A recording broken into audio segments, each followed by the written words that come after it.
Hi, I wanted to post a quick video about the supplies that you're going to need to get through your geometry during a pandemic. So if you are a virtual student or if you're a hybrid student, I'm not allowed to hand out, like tools like rulers and pencils and things like that. I mean, I can give you a pencil, but you've got to keep it because you give it back and who knows what you have on your hand, and the next person who picks it up, they all have what you had, the whole thing. So either way, here's a list of how this year is going to be a little bit different. The first thing is that if you are a virtual student and you have access to a computer printer so that you can print out worksheets that I assign, I think you're really going to like that more than the alternatives. So, if you've got a neighbor or a family member who has a printer that you can use, one thing I used to do, because I don't have a computer printer at my house, I go to the local library with, the thumb drive and the internet and use their computers. And you can print out sheets for like 10 cents a page, which to me is cheaper than buying a printer and wondering when it's going to break down. So those are options. Other things that you will need or not need, got a file here in front of me. Ruler, yes please. This is going to let you do construction. We're going to use this to draw straight lines. Maybe a tiny bit of measuring over the course of the year, but mostly we are using this to connect points in straight lines. The other thing we will need is a compass. Yes please.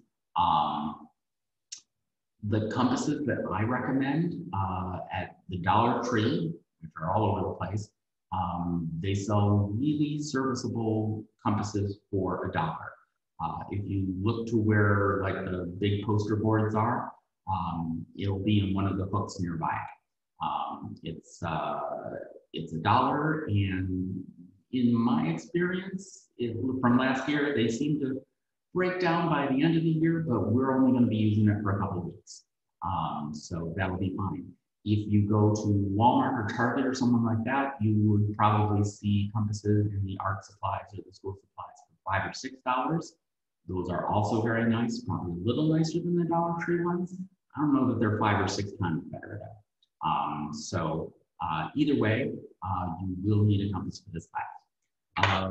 Let's see, what else do I have here? Highlighters. If you have 3 different color highlighters, again, I think you're really going to appreciate being able to have this.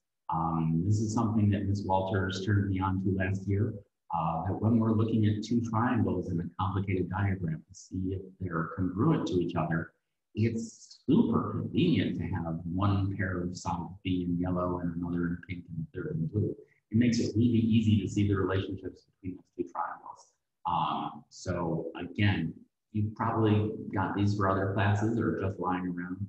If not, highlighters are always a great thing to have around. Let's see, what else do I have here? I have graph paper. Again, if you're gonna be able to print out my worksheets, I think you should be just fine. If not, when we get into coordinate geometry, if you are trying to, write out problems on a scrap sheet of paper, having a few sheets of graph paper would probably make your life easier for that. Again, you've got a printer, don't worry about it.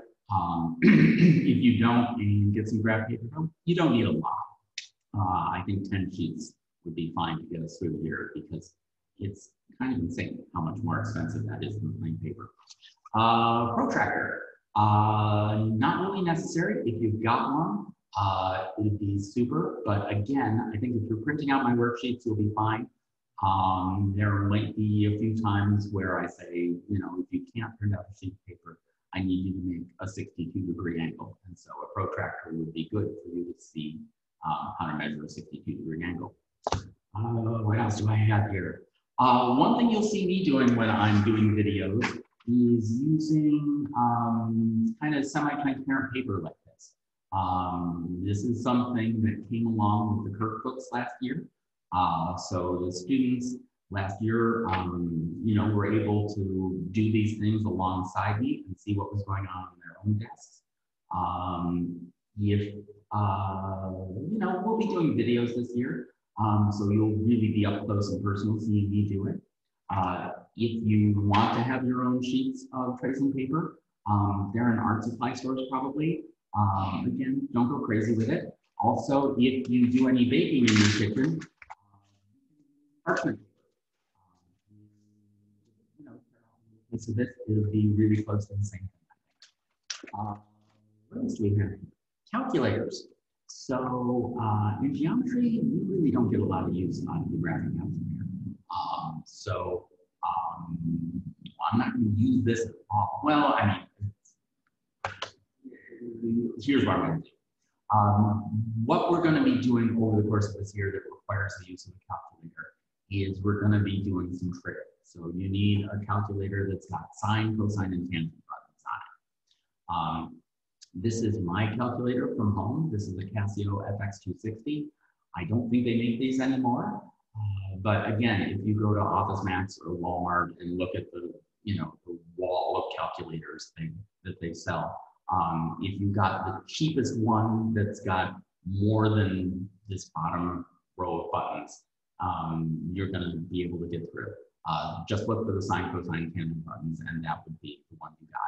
But at the same time, your phone and your Chromebook have calculators built into them, which are going to have scientific calculator properties alongside them. So if you are comfortable doing calculating with your phone or Chromebook, you can absolutely do that. That was my whole pile of things. So not a ton of stuff. The main things that we're going to need pretty soon in the next week or two is you'll want to make sure that you've got some form of straight edge that you can use to make straight lines and a compass.